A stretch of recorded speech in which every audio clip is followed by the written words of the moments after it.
Somebody goes to be alone, where you won't see any rising sun. Down to the river we will run. When by the water we drink to the dregs. Look at the stones on the riverbed.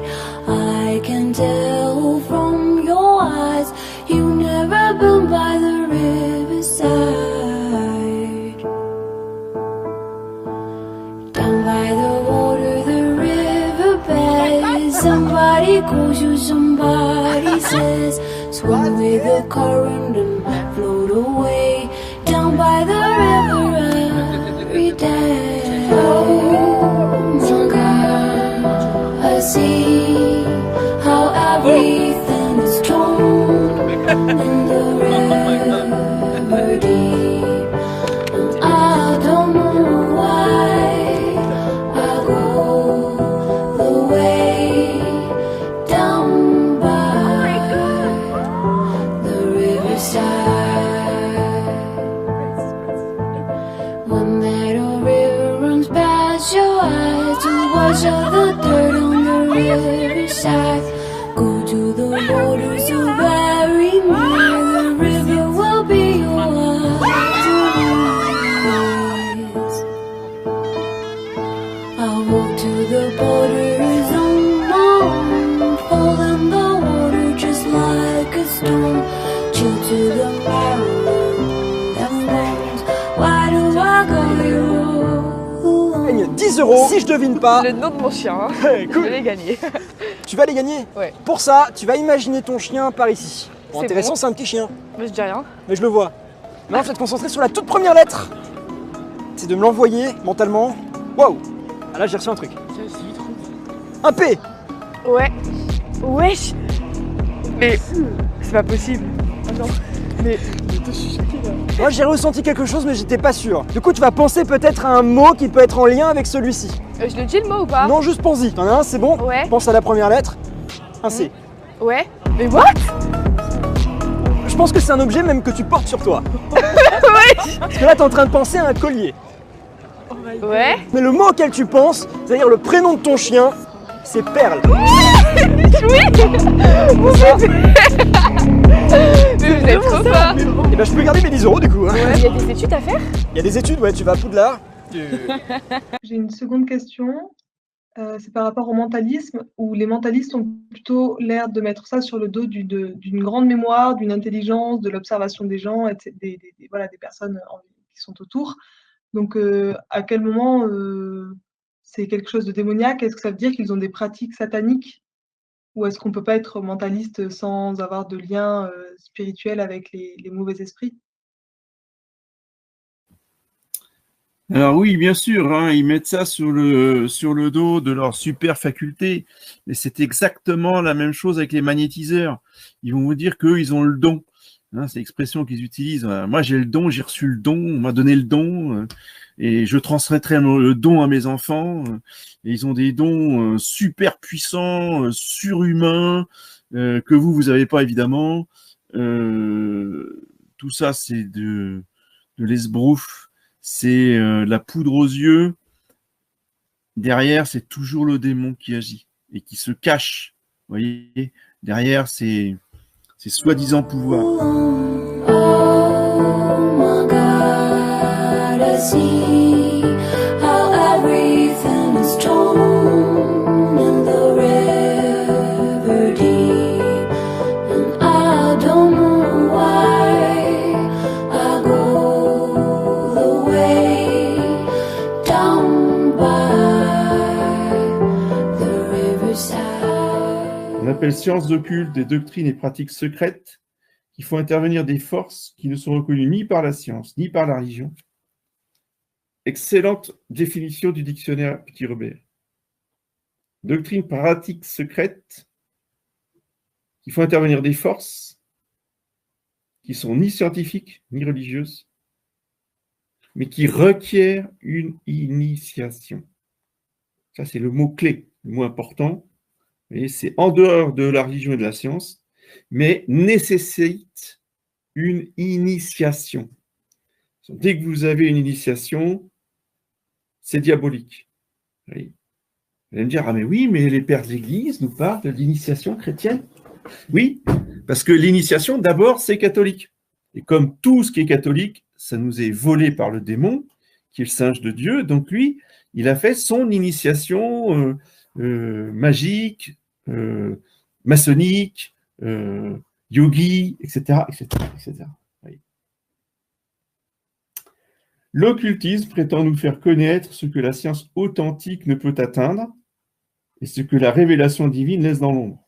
Ah oui, parce qu'il y a tout un tas d'aspects dans les évangiles ou dans le Nouveau Testament qui sont laissés de côté. Saint Jean dit bien à la fin de son évangile que s'il fallait écrire tout ce qu'avait dit et fait notre Seigneur, il faudrait des kilomètres de livres. Et donc, ils ont choisi. Alors, les occultistes prétendent pouvoir connaître justement ce que les autres ne connaissent pas. C'est ça que ce qui va avec l'occultisme, c'est l'ésotérisme. Une doctrine cachée au peuple, mais que seuls certains initiés peuvent avoir accès grâce à l'initiation.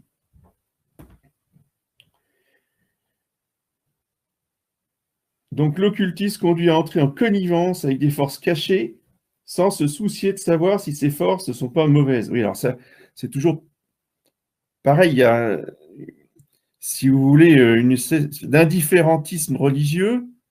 Donc pour eux, il n'y a ni bien ni mal, il n'y a que des esprits. Voilà. Ils ne parleront jamais de démons, ils parleront toujours des esprits. Parce qu'il n'y a pas de jugement moral. Maintenant, il y a une partie de la Kabbalah qui s'appelle Kabbalah Maasit. Kabbalah Maasit, c'est quoi? C'est utiliser des noms de Dieu, appelons cela des anges ou des noms de Dieu, des forces divines, afin d'obtenir certaines choses ici sur Terre. Maléfique ou pas? Hein? Que ce soit maléfique. C'est pas maléfique, positif. Pas maléfique, positif. Il est écrit que Dieu veut nous donner ce cadeau-là. Il nous a permis maintenant d'utiliser quelque part sa gloire, on appelle ça utiliser sa couronne, pour nous rendre service. Pourquoi pas? Mais il y a un petit hic. Il faut être au niveau. Déjà dans la Mishnah qui était écrite il y a 1800 ans, c'est marqué « D'ishtamesh betaga halaf ». Celui qui utilise la couronne, il disparaît. Qui es-tu, toi, petit moustique nauséabond, pour aller utiliser la couronne de Dieu? Non mais, quel culot! Dégage. Les deux moyens principaux utilisés dans l'occultisme sont la magie blanche et la magie noire. Qu'est-ce que la magie blanche? Elle consiste à invoquer, attention, Dieu, la Sainte Trinité, les saints, la Sainte Vierge, les saints anges, Saint Michel, et à prétendre s'approprier la puissance divine. C'est-à-dire qu'on traite toutes les choses saintes et sacrées comme étant des formules automatiques. C'est ça, magique, ça veut dire automatique. Donc on peut traiter toutes les prières de l'Église comme des formules magiques. Et dans ces cas-là, on appelle ça la magie blanche. La magie noire, elle consiste à invoquer Satan. Alors, on n'invoque plus les saints, on n'invoque plus Dieu, on n'invoque plus la Sainte Vierge, on invoque carrément Satan pour demander soit un bien, soit un mal, pour soi ou pour les autres. Alors, en général, pour soi, on ne demande pas le mal, mais on demande un bien. Et pour les autres, on peut faire du mal aux autres grâce à Satan, ou on peut guérir les autres grâce à Satan. Les pratiques magiques recherchent la guérison, la préservation des difficultés, la puissance. Donc ça nourrit un ego surdimensionné parce que ça nous fait croire qu'on est des dieux. D'ailleurs, ils parlent tous de l'étincelle divine qui est en nous. Vous voyez, l'occultisme va libérer l'étincelle divine qui est en chacun de nous. La réussite matérielle, humaine, évidemment. Le rite magique est souvent composé d'une invocation, d'une formule et éventuellement d'un geste symbolique. Ça ne veut pas dire que le geste symbolique soit mauvais en soi, mais il devient magique lorsque l'on croit que, lié à une formule ou à une invocation, à un esprit, eh bien, automatiquement qu'on fait le geste, on aura un effet, l'effet désiré. À la lumière de la Bible, toute magie est une abomination. Évidemment, prétendre à servir la puissance divine à ses fins personnelles est une illusion. La puissance ainsi mise en œuvre, quel que soit le type de magie, ne vient jamais de Dieu. Évidemment, puisque la spiritualité et la mystique chrétienne, c'est de se soumettre à la volonté de Dieu, au bon plaisir divin, et non pas de commander à Dieu à chaque fois qu'on récite une formule. Les capacités médiumniques permettent un accès au subconscient des personnes, donc une manipulation du psychisme des autres. Qu'est-ce qu'on appelle l'inconscient? Ce n'est pas l'inconscient de Freud, c'est la mémoire qui stocke des souvenirs, mais qui les oublie, entre guillemets. Ils sont stockés, mais ils sont oubliés. Oui.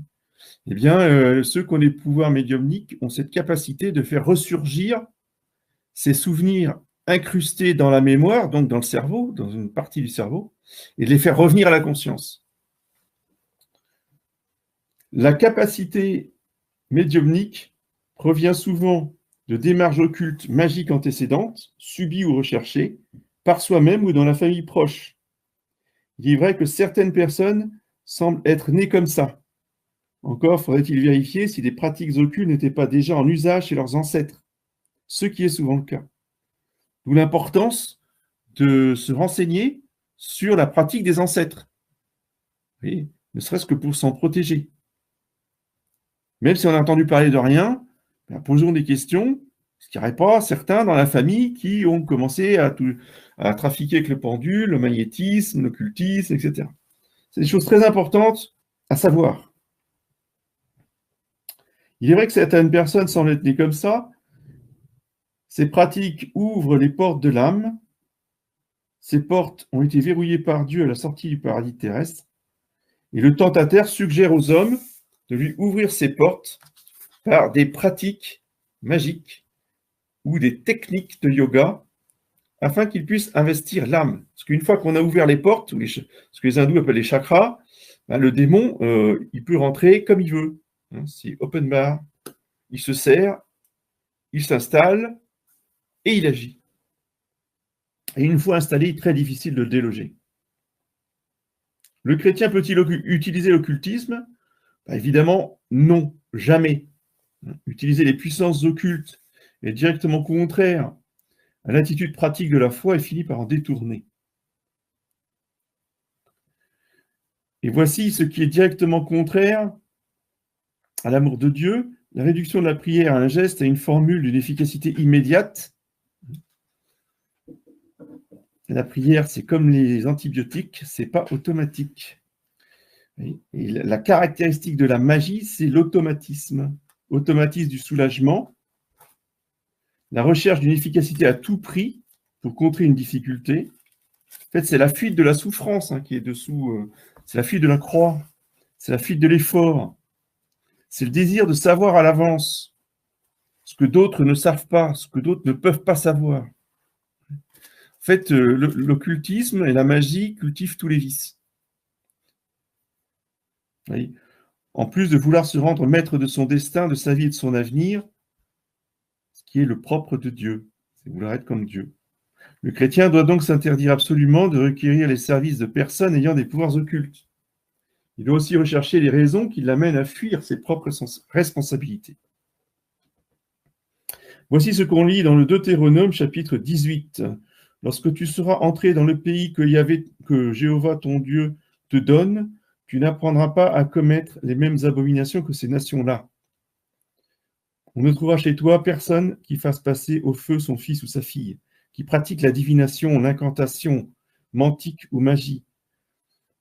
Personne qui use de charme, qui interroge les spectres ou les esprits, qui invoque les morts, car quiconque fait ces choses est en abomination à ton Dieu, et c'est à cause de ces abominations que ton Dieu chasse ces nations devant toi. Tu seras parfaitement fidèle à ton Dieu. Deutéronome chapitre 18. Parce que, évidemment, l'occultisme, et ça c'est très bien expliqué dans la première partie du livre de Louis Bérémy, hein, quand il cite en particulier Gouchelot des Mousseaux, eh bien, c'est le paganisme. Oui. Tout ça, c'était déjà présent dans tous les temples païens. Il n'y a rien de nouveau sous le soleil, on n'a rien inventé, ni au XVIe, ni au XIXe, et encore moins au XXe. Tout ça existait dans les temples, était pratiqué par les prêtres païens. Donc en fait, le magnétisme, le retour du magnétisme, c'est le retour du paganisme. Et comme par hasard, ça explose au moment de la Renaissance. Juste au moment où les catholiques d'Europe sont fascinés par le monde païen. Et c'est un châtiment.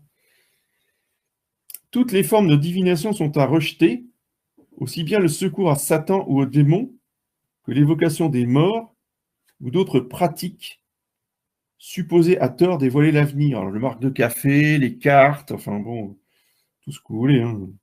Le vol des oiseaux. Toutes les pratiques de magie ou de sorcellerie par lesquelles on prétend domestiquer les puissances occultes pour les mettre à son service et obtenir un pouvoir surnaturel sur le prochain, fût-ce pour lui procurer la santé, sont gravement contraires à la vertu de religion. Ces pratiques sont plus condamnables encore quand elles s'accompagnent d'une intention de nuire à autrui et qu'elles recourent à l'intervention des démons. Il faut savoir aussi que les pratiques occultes ont des effets nocifs graves. On peut trouver chez quelqu'un qui pratique l'occultisme les symptômes suivants, ce qui ne veut pas dire que ceux qui ont ces symptômes pratiquent nécessairement l'occultisme. Mais quand il y a un faisceau, quand il y a la checklist complète, il faut quand même se poser des questions.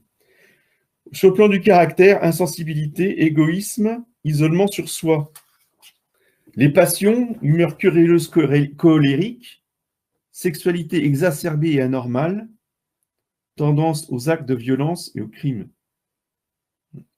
Je pense là, l'explosion de l'homosexualité, des transgenres et tout ça, c'est lié à la pratique de l'occultisme par les parents. On fait tourner les tables depuis qu'on est jeune, au lycée, etc. Et puis on a des enfants qui veulent changer de sexe. Voilà, c'est le résultat. Les troubles psychologiques et psychiques, dépendance de plus en plus grande, fuite des responsabilités concrètes, mélancolie, obsession, idée de suicide, crise d'angoisse. Surtout s'ils sont associés au plan spirituel à la disparition de la prière, de la pratique sacramentelle, de l'incrédulité à l'égard de la parole de Dieu et de la parole de l'Église, du magistère donc, agnosticisme, athéisme, pensée blasphématoire. Si on a tout ça ensemble, on peut être quasiment certain qu'il y a de l'occultisme dans les parages. Alors comprenons bien que l'atteinte au culte ou le lien au culte comporte bien des degrés différents. Et le lien au culte est une expression, à mon avis, tout à fait judicieuse et exacte. Mais ce n'est pas une possession. Possession, c'est que le démon pilote le corps et l'âme. Il prend quasiment, non pas la direction de la volonté, mais la direction du corps en mettant l'âme, en mettant l'intelligence et la volonté en sommeil. Donc la personne perd conscience et le démon, gouverne le corps à sa guise. Ça, c'est la possession. Évidemment, il ne s'agit absolument pas de ça ici. Il s'agit d'un lien, c'est-à-dire que le démon influence de manière continuelle. C'est pour ça que c'est un lien, il nous lie, il nous quitte pas d'une semelle, si vous voulez. Mais ce n'est pas une possession. Il ne prend pas les commandes. Il influence plus ou moins fortement. Ça comporte des degrés. Cela dépend de la fréquence et de l'intensité avec lesquelles on se plonge dans ce milieu du pouvoir réel mis en œuvre, de la distinction entre le fait qu'on est demandeur ou bien qu'on est un simple pratiquant. Il faut éviter de tomber dans deux extrêmes, soit de crier à la possession démoniaque, soit de minimiser l'effet destructeur des pratiques occultes. Alors que faut-il faire pour en être délivré ? Les liens spirituels peuvent demeurer longtemps insoupçonnés. Lorsqu'ils sont discernés et identifiés, il faut que la personne désire être libérée de ces liens. Il faut ensuite qu'elle se repente, donc qu'elle se confesse, qu'elle demande pardon à Dieu pour ses pratiques, qu'elle évidemment aille au sacrement de pénitence en s'adressant à un confesseur expérimenté et qui connaît ces phénomènes, parce que malheureusement, très peu de prêtres connaissent bien ces phénomènes. Et, ça, c'est dû au fait qu'au séminaire, on ne forme pas les prêtres au combat contre l'occultisme. Si on en parle pendant 3 minutes ou 5 minutes, c'est peut-être...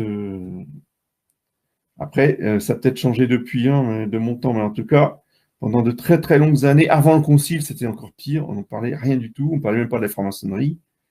Donc on a fait quand même de grands progrès depuis. On a dénoncé les francs-maçons, on a dénoncé les modernistes, etc. On parle un petit peu de la superstition, mais si vous prenez, pour vérifier ce que je dis, il suffit de voir un manuel de théologie morale. Les manuels de théologie morale, les questions d'occultisme et de superstition, c'est quelques paragraphes, c'est une page et demie à peine, c'est tout, sur 3 gros volumes. Bon. C'est comme ça, simplement, il faut le savoir, il faut en être conscient et chercher une personne éclairée. Il faut renoncer dans l'avenir à toute pratique occulte. Il faut demander à un prêtre l'exorcisme de Léon XIII et le réciter soi-même. Voilà, donc ça, c'est ce qu'il faut faire pour être délivré des liens spirituels.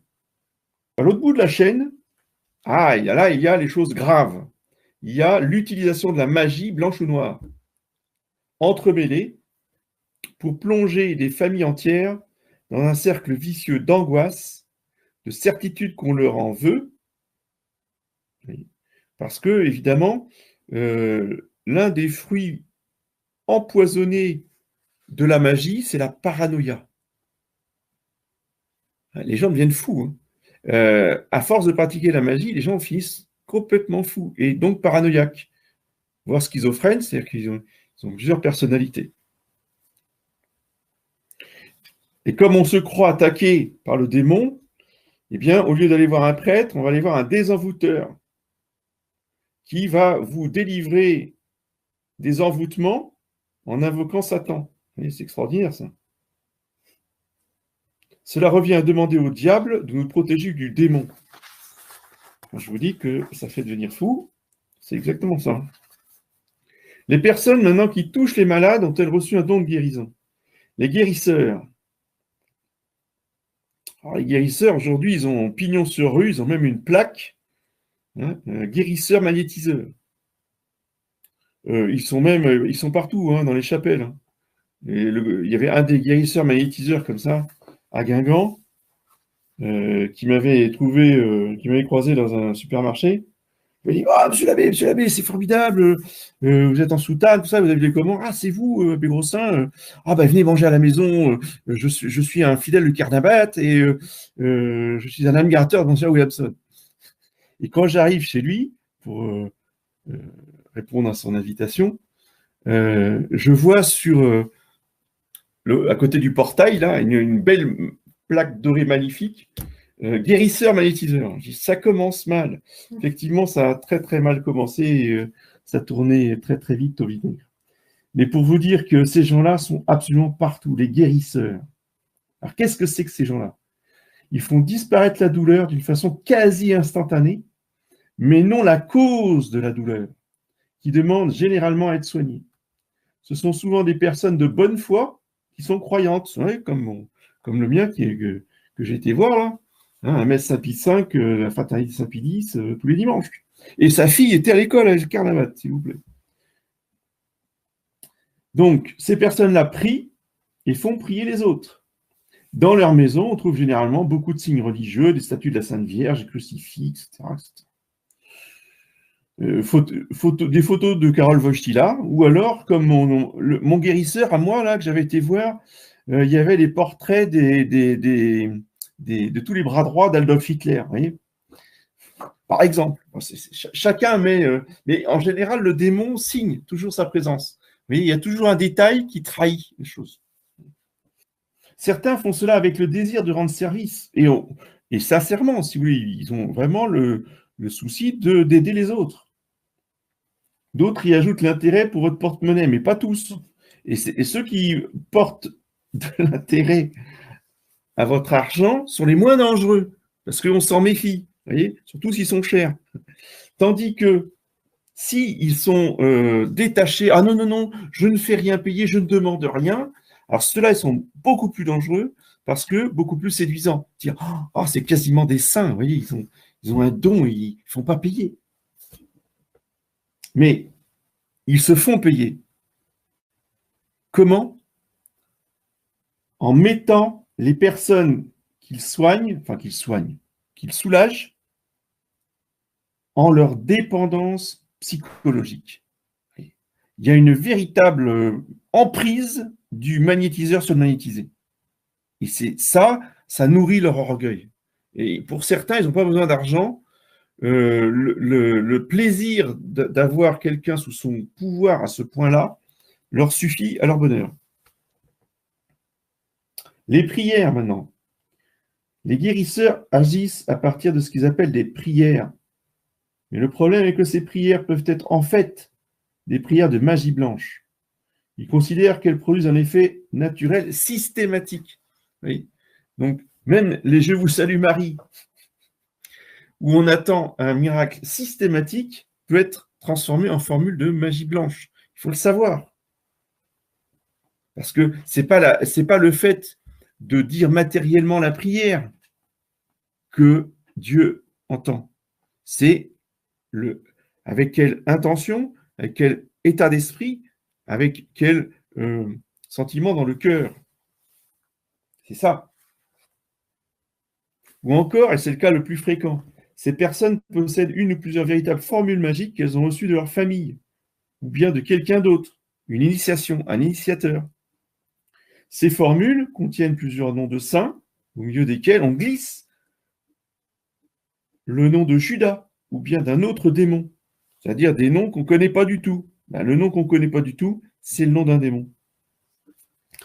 Et c'est pourquoi aussi les guérisseurs les marmonnent à voix basse pour qu'on ne comprenne pas. Ces prières ont été répertoriées par celui qu'on a appelé l'abbé Julio, qui est un prêtre apostat, qui est devenu un magicien, et qui s'est fait ordonner évêque chez les vieux catholiques.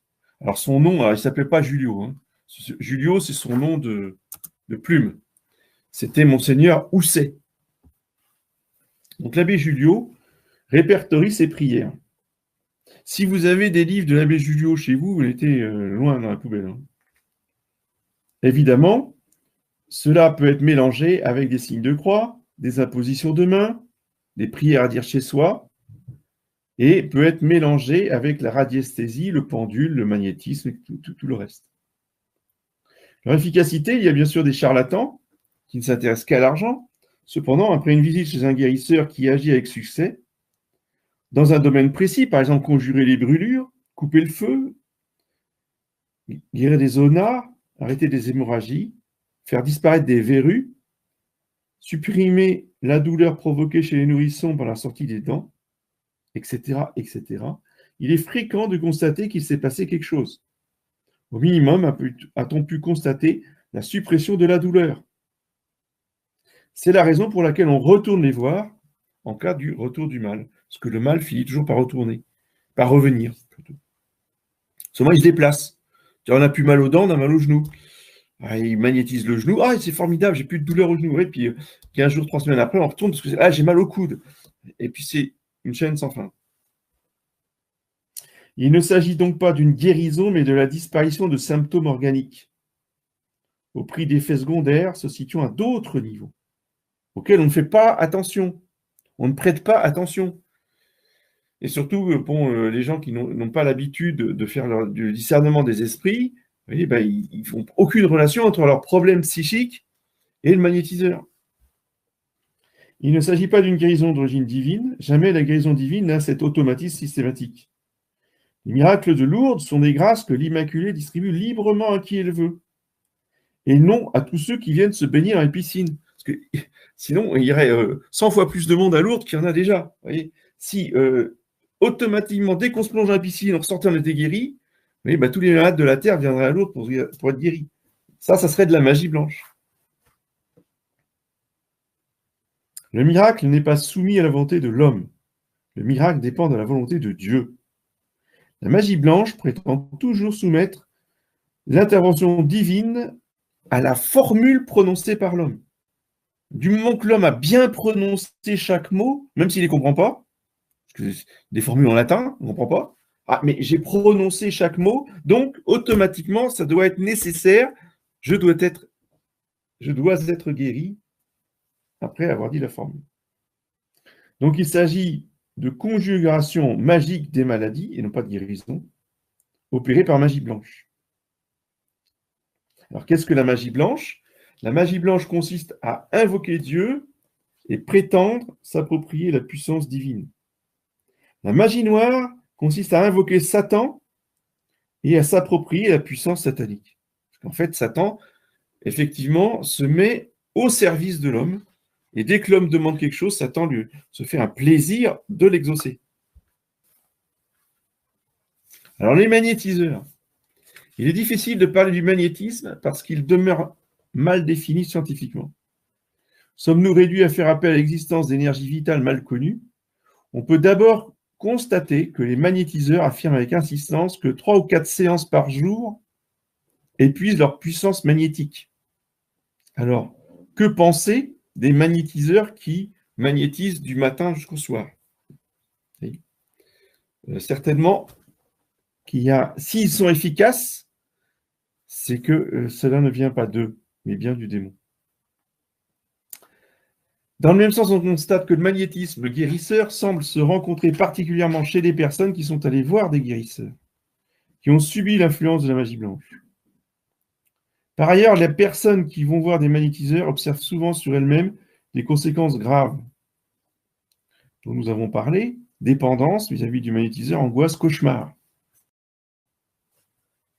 Donc certaines personnes sont capables de pénétrer dans le psyché des autres pour y apprendre des événements vécus dans le passé. Nous gardons tout ce que nous avons vécu en mémoire. Nous pouvons ne plus nous souvenir de quelque chose et en garder pourtant toujours la trace en nous. Une personne ayant des capacités médiumniques pourra soutirer ces renseignements et nous les restituer avec force détail, ce qui ne manquera pas évidemment de nous plonger dans la stupéfaction. Nous aurons tendance à accorder crédit à ce qui sera dit sur notre avenir. En fait, nous aurons simplement subi une investigation psychique qui peut s'apparenter à un viol. Certains occultistes ou magnétiseurs vont encore plus loin et se fatiguent un peu moins, disons, parce qu'ils laissent vraiment le démon faire le travail. C'est-à-dire qu'ils mettent la personne sous hypnose et ils demandent à la personne de raconter tout son passé. Et là, c'est le démon qui va lire dans la mémoire justement tout ce qui a été enregistré et qui révèle au magnétiseur tout le passé de la personne. Donc, l'hypnose est à proscrire absolument. Se faire hypnotiser, c'est comme pour l'ouverture des chakras, c'est donner les clés du camion au démon, puis tu fais ce que tu veux. Parce que les médiums sont capables d'induire des ordres, elles peuvent lier la liberté des autres pour que certains événements se produisent effectivement dans l'avenir. Il y a la connaissance du passé et il y a des ordres donnés à la personne pour qu'elle fasse certaines choses en dehors de sa liberté et de sa volonté. C'est extrêmement dangereux. Et cela peut conduire à de véritables catastrophes. Bon, le spiritisme, c'est l'invocation des esprits des morts, donc des spectres. Évidemment, les morts ne peuvent pas communiquer avec les vivants. Donc c'est forcément un démon qui connaît parfaitement la vie des défunts, qui vient parler en empruntant la voix du défunt, éventuellement, en tout cas en racontant toute sa vie, il n'y a pas de problème. Vous allez me dire, oui, mais il y a bien des âmes du purgatoire qui, on connaît, sont intervenues souvent pour demander des prières. Oui, d'accord. Les âmes du purgatoire, c'est elles qui viennent, on ne les invoque pas. Si on en invoque, c'est le démon qui vient. Si on n'invoque pas, eh bien, avec la permission de Dieu, évidemment, les âmes du purgatoire peuvent venir se manifester pour demander des messes, mais elles ne quittent pas le purgatoire pour autant. Oui. C'est très mystérieux. Mais il n'y a pas, de déplacement, si vous voulez, du purgatoire sur la terre. Le don de guérison existe dans l'Église et n'a rien à voir avec la magie. Et ce don de guérison que notre Seigneur annonce pour ses apôtres en Saint Marc, chapitre 16, allez dans le monde entier et proclamer l'évangile à toute la création. Celui qui croira et sera baptisé sera sauvé, celui qui ne croira pas sera condamné. Et voici les miracles qui accompagneront ceux qui ont cru. En mon nom, ils chasseront les démons, ils parleront de nouvelles langues, ils saisiront les serpents, et s'ils boivent quelques poisons mortels, il ne leur fera aucun mal. Ils imposeront les mains aux malades, et ceux-ci seront guéris. Donc, le Seigneur Jésus ordonne d'abord de proclamer la parole de Dieu, donc d'enseigner la foi, et ensuite, il invite à imposer les mains aux malades pour qu'ils soient guéris. Les miracles sont là pour accompagner et confirmer la parole de l'évangile, de la mission. Ils n'existent pas tout seuls, ils existent lorsque l'on proclame le salut en Jésus-Christ. Et en Jésus-Christ seul, pas dans les autres idoles ou les autres religions. Alors que justement, la caractéristique des magnétiseurs, très souvent, bon, peut-être pas ceux qui sont dans les chapelles Saint-Pie V, mais les autres, c'est un grand œcuménisme. Vous avez une statue de Bouddha, vous avez Vishnu avec tous ses bras, là, etc. Et Notre-Dame de Fatima, le Sacré-Cœur, Saint-Joseph, et puis je ne sais quelle divinité. Ça, c'est l'esprit occulte. Alors que le don de guérison, qui est un charisme du Saint-Esprit, vous voyez, eh bien, vient pour confirmer la pure doctrine de la foi et du magistère de l'Église. De même que pour ce qui est des effets de ce don de guérison, de ce charisme, il n'est jamais automatique. Même les saints ne guérissent pas tout le monde. Vous voyez, ils guérissent certaines personnes, oui, mais il y a certaines personnes qui n'arrivent pas à guérir parce que Dieu ne le veut pas, tout simplement. Parce que pour ces personnes-là, être malade, eh bien, c'est le moyen qu'il leur donne pour se sauver. Donc, comme il veut avant tout le salut des âmes, Dieu ne guérit pas un certain nombre de personnes pour qui la guérison serait pour elle une occasion de se damner.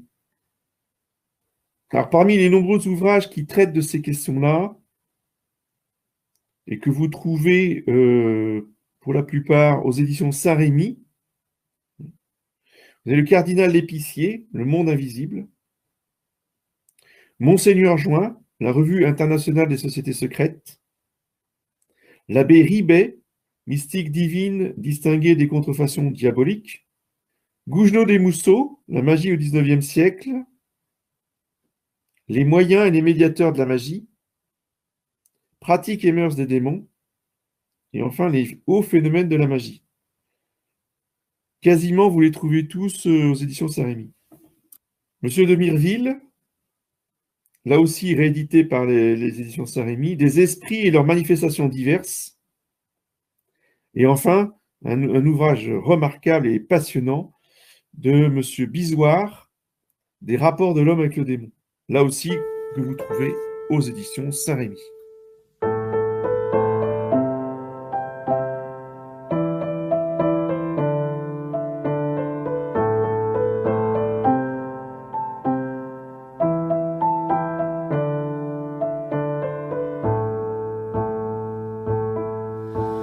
Down by the river, by the boat, where everybody goes to be alone, where you won't see any rising sun. Down to the river we will run. When by the water we drink to the dregs, look at the stones on the riverbed. I can tell from your eyes you